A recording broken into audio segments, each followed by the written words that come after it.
Morning guys, kagising pa lang natin. So, closing tayo today, kaya late na tayong gumigising. Alas 10 na. Yung my king is right there, tulog. Tulog yan dyan.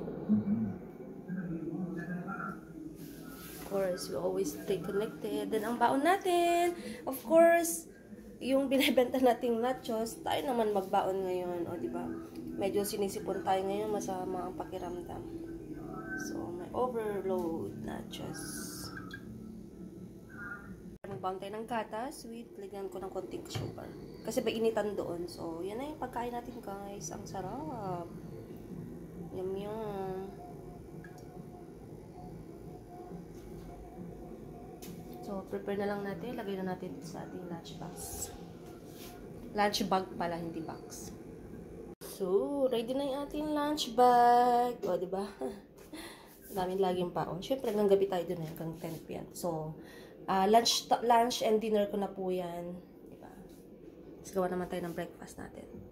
So, ito ang breakfast natin, guys. Nutella with coffee, of course. Di mawawala yan kasi inom tayo ng gamot natin kasi medyo masama pakiramdam natin. Meron akong sore throat, tapos medyo nag-umpisa na yung sipon ko. Kaya, medyo iba na nga yung boses ko. Kasi isa doon, tulog na tulog. O, diba? Naghihilig pa. Narinig nyo ba yun, guys? Okay, guys. I go to work na kasi malilate na tayo. Then, my case right there. Tulog na tulog. Then, ang suotin natin ngayon. Suotin naman natin yung binili natin. Hindi na natin nasusuot yan. So, let's go, guys. Guys, sa bahay na pala tayo. So, black coffee muna tayo bago matulog. Tsaka, itong cashew nuts. O, diba, guys?